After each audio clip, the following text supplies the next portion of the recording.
What's up, world? It's Kspadetheprospect, aka the Big Blue Chevy Driver, and sometimes referred to as the YouTube MVP. And tonight I'm giving you guys the third episode of A Look Into the Future. And in this episode, D finds out that it's a good possibility that he is too nice of a guy. But before we get into that, I'm giving you guys the first possession of the game. It's a draw play to D Future. He looks, he runs, he looks around, and he gets about a 15-yard scamper. And you're thinking, damn, this is going to be a great game for D, right? Not so fast.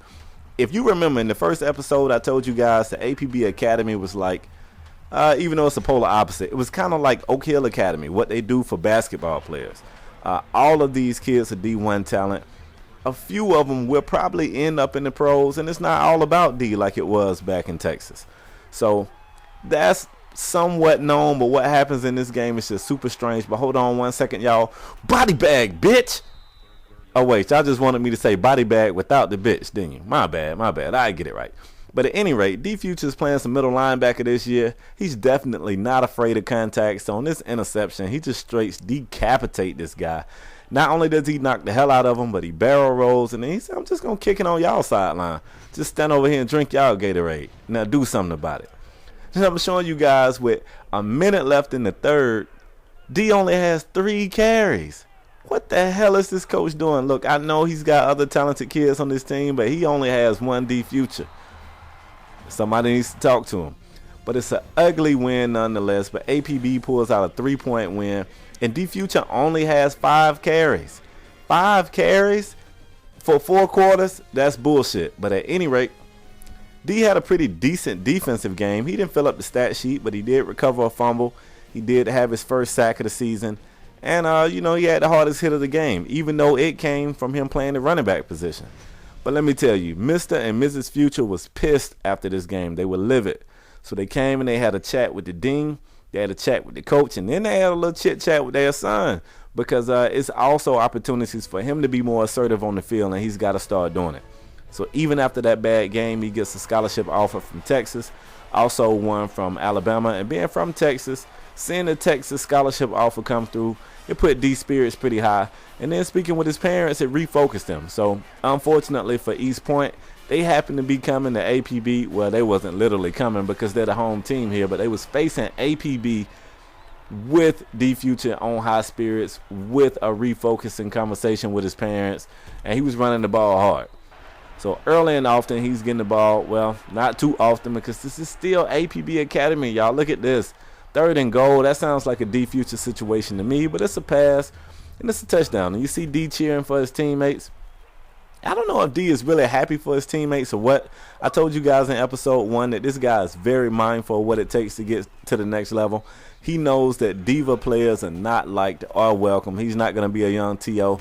So even when his teammates score, even if deep down inside he's wishing it's him, he's going to cheer for him. He's not an idiot. He's got it figured out. So the thing that's crazy, when you got parents like D Future has, they're very hands-on. They understand the game. They understand the politics of the game. And, here's what I'm talking about here. When they tell D to be more assertive. On a 3rd and 1, he gets the first. He know the coach is probably going to pull him. So what does he do? He tells the QB, quick, run that back. I won't let you down. They know huddle to play, and D gets in the end zone. And you'll see later why that was so important that D got it done. But, when your parents understand the game like the Futures understand the game, they come through to the coach like, look, I know it's a lot of politics involved. I know this guy's dad might be a booster, but look, we're doing your school a favor by bringing D here. Like, you guys are selling D Future jerseys. The crowds are buying out tickets. Damn, the local cable network is putting these games on TV. And we know that D has a lot to do with that. So, next game, he better get more than 5 carries, or there's going to be some damn problems up in here. So, it's a good thing they did. So this game, D definitely got his carries, and all was well. Everybody was happy. The Futures was happy. D was happy. Well, I don't think East Point was happy. But everybody but East Point was happy as hell up in here. So, oh my God, why didn't somebody warn this QB? Look, before you say hike, find D Future, and if he is spying, audible, retreat, any damn thing. Do not try to scramble with D Future spying. That guy's like a junior Ray Lewis. So I don't know what that conversation was about, but I hope it was D telling that kid, hey man, if you like your quarterback, don't let him do no dumbass shit like that again. And you get a chance to see D with a big scamper. He falls on the sideline and he is upset because he knows. I mean, he's a power style back, so he was pretty sure he was going to get caught, but this little skinny defensive back shouldn't have been able to brought D down with this, and he knows it. Everybody knows it. He's on the sideline like, no. But at any rate, it still was a great run. Even the defensive back was like, wow, I cannot believe I just brought D down with that. But he continued to run the ball hard. Now, right here on this play, I had to show you guys that because he looked like D from the present. He looked like D present, maybe even D past. But for the bulk of this game, he definitely looked like a kid from the future. And when he breaks off those long runs, every once in a while, when he gets hit for no gain or a 2 or 3 yard run, we look at him like, you failure. And it's just because he set the bar so high. So I don't know if East Point was really this bad. APB was just playing that good, but they just came out here and they just got their asses kicked. I mean, they got a good old-fashioned, passionate ass kicking. That's the best kind to take. So you see here in the third quarter, they still haven't gotten on the board. You're going to see another strong run from D here. He does a great job of finding the hole. And he's a power style back, but he had a couple shifty direction changes in this run. You know, that play was supposed to go outside. He cut in another quick juke outside. That's a really good run. And I'm sure the coaches are taking, not the coaches, my bad, the scouts, the college scouts are taking notice. I mean, he's playing a good game here. So we're giving you another example of his strength here. The quarterback decides to keep it on this option play. So D says, I will tackle you and my other linebacker. You know, both of you guys in the way. I'll tackle you both. So I'm showing you guys this game is trying to build. What do you know? Look like East Point could possibly be moving the ball down the field. This quarterback releases the ball before D gets there. Unfortunately, it doesn't save him from getting his world rocked. And, you know, they actually score on that play. Not that play. On that drive with D off the field. But then they try to go for 2. The coach quickly puts D back in the game, and D's not having that. He knocks the hell out of the running back. That holds him to 6. And next thing you know, APB has the ball again. And you get a chance to see what looks like a play action pass, and I'm showing you this because this is what happened when D gets the ball. He ran the ball so hard and so, you know, so, I don't know, I'm going to say hard again, so hard early in the game that on that play action the DBs cheated up. They got burned deep.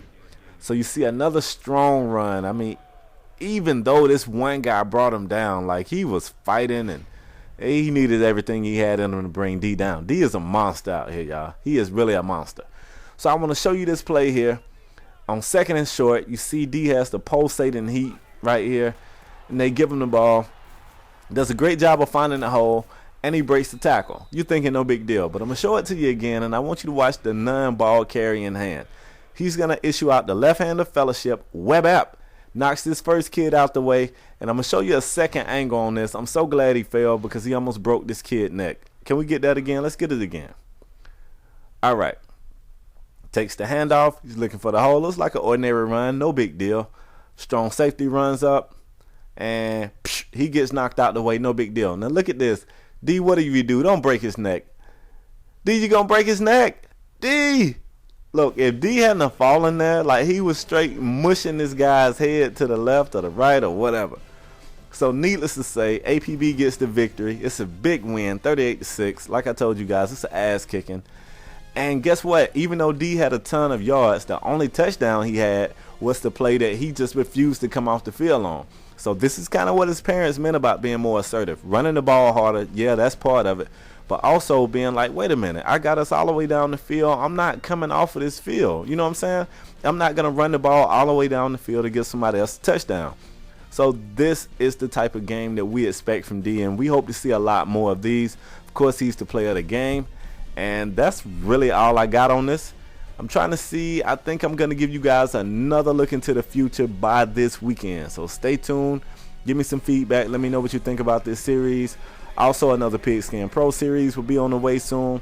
So, hey, man, as always, I encourage you guys, if you do like these videos, to thumb them up. You know, maybe add it as a favorite to help it get more attention. If you don't like it, you don't like it. I would never ask you to like something you don't like. But if you like it, man, give me a thumbs up, give me some comments, give me some feedback. And until next time, y'all, I'm out. Peace.